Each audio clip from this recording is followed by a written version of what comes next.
প্রাণ হাতে করেই বাংলাদেশে যাওয়া ভারতীয় নাগরিকরা যেমন ফিরছেন দেশে, পাশাপাশি বহু হিন্দুরা বাংলাদেশ থেকে অত্যাচারিত ও নিপীড়িত হয়ে প্রাণ বাঁচাতে কিছুদিনের জন্য হলেও আশ্রয় নিতে বেছে নিচ্ছেন প্রতিবেশী দেশ ভারতকেই। সংখ্যালঘুদের বাংলাদেশে খাদ্যদ্রব্য থেকে অতি প্রয়োজনীয় ওষুধের ক্ষেত্রেও চরম সমস্যার সম্মুখীন হতে হচ্ছে বলেই জানালেন ভারতে পা রাখা যাত্রীরা। ধর্ম পরিবর্তনের জন্যও চাপ দেওয়া হচ্ছে সে দেশের সংখ্যালঘু হিন্দুদের। অত্যাচার থেকে বাদ যাচ্ছেন না হিন্দু ধর্ম প্রচারকরাও, জানালেন এক মতুয়া ভক্ত। খুবই খারাপ অবস্থা, সংখ্যালঘুদের প্রতি প্রচুর নির্যাতন হচ্ছে। ওরা বলছে যে বাংলায় ইন্ডিয়ান লোকরে মোটামুটি ওরা চোখে দেখতে পারছে না, মেনে নিতে পারছে না, বিভিন্ন রকম অকথ্য ভাষায় গালিগালাজ করছে। এবং যারা ধর্মভীরু, যারা ধর্ম প্রচারক, তাদের প্রতি বহুত নির্যাতন হচ্ছে। আমাদের বড় ভাই আমার গুরুদেবকে নিয়ে শ্রীমৎ সুশীল পাগল বেন্নাবাড়ি, আমার গুরুর আশ্রম, 50-60 হাজার শিষ্য আছে ওনার। প্রত্যেক দিন নাই করে অন্তত 25-30 কিলো চাল প্রত্যেক দিন ওইখানে আশ্রমে রান্না। এটা করছে ওই দেশের মুসলিমরা। প্রসঙ্গত, রাষ্ট্রদ্রোহিতার অভিযোগে বাংলাদেশে গ্রেফতার হতে হয়েছে হিন্দু সন্ন্যাসী চিন্ময় দাসকে। তারপর থেকেই ধীরে ধীরে আবারও উত্তাল হয়ে উঠেছে বাংলাদেশের পরিস্থিতি। পেট্রাপোল সীমান্তে আসা যাত্রীদের থেকে জানা যায়, প্রতিবেশী দেশে হিন্দুদের উপর অত্যাচার চালানো হচ্ছে নির্বিচারে। সেই জায়গায় দাঁড়িয়ে কোনো রকম পদক্ষেপ গ্রহণ করতে দেখা যাচ্ছে না ইউনূস সরকারকে।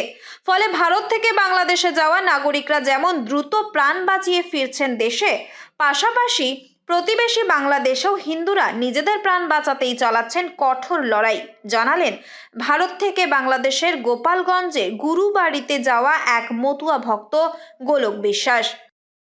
দাবি হচ্ছে ওই দেশে মুসলিম রাষ্ট্র, মুসলিম কোনো সংখ্যালঘু রাখা যাবে না। কোনো ধর্ম, যারা হিন্দু ধর্ম প্রচারক, তাদের ওই দেশে রাখাই যাবে না। আর যদি কেউ থাকতে চায় তাদের ওদের সহানুভূতি থাকতে হবে, মুসলিম হয়ে থাকতে হবে। এই হলো ওদের বক্তব্য।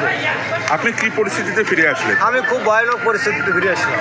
আমার জীবনের আশঙ্কা নিয়ে ফিরে আসলাম। আমি কয়েকদিন থাকতে চেয়েছিলাম, কিন্তু আমার 3 দিনই মাথায় চলে আসছিল। আমি গত থেকে শুরু করে ঢুকেছি, আজকে আমার বাড়ি ডাক করতে বিশাল চিন্তা এসে আমরা আমার গুরুকে নিয়ে, আমাদের গুরু ভাই যারা আছে সবাইকে নিয়ে, এরা কখন কোন সময় কোন পরিস্থিতিতে পড়ে যাবে, কখন মার্ডার হয়ে যাবে, কী হবে, এদের গুম হয়ে যাবে, এটা খুঁজে পাওয়া যাবে।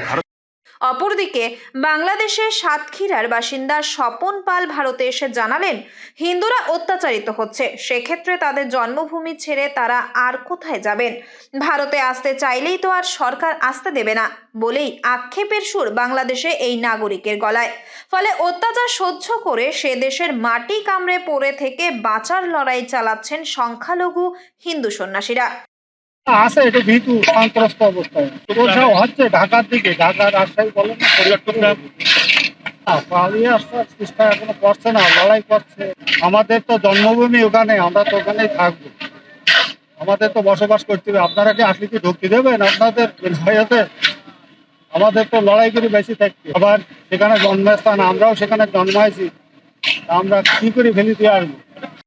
শুধু হিন্দুরাই নন, এদিন পেট্রাপোল সীমান্তে বৌদ্ধ সন্ন্যাসীদের মুখ থেকেও শোনা গেল প্রতিবেশী বাংলাদেশের উত্তপ্ত পরিস্থিতির কথা। তবে বিশ্ব শান্তির উদ্দেশ্যে বৌদ্ধ বিহারে অনুষ্ঠিত একটি পরিব্রাজক সভায় যোগ দেওয়ার জন্য এদিন তারা চট্টগ্রাম থেকে ভারতে আসেন বলেই জানান।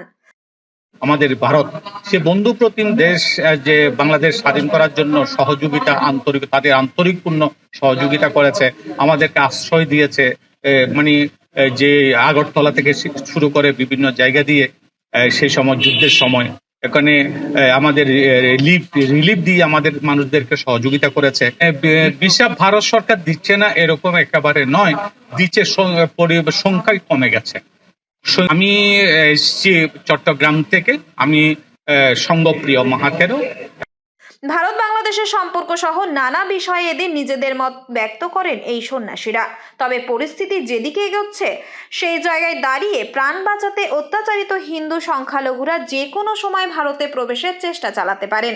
সেই জায়গা থেকে সীমান্ত এলাকাগুলি নিরাপত্তা করা হয়েছে আরও জোরদার।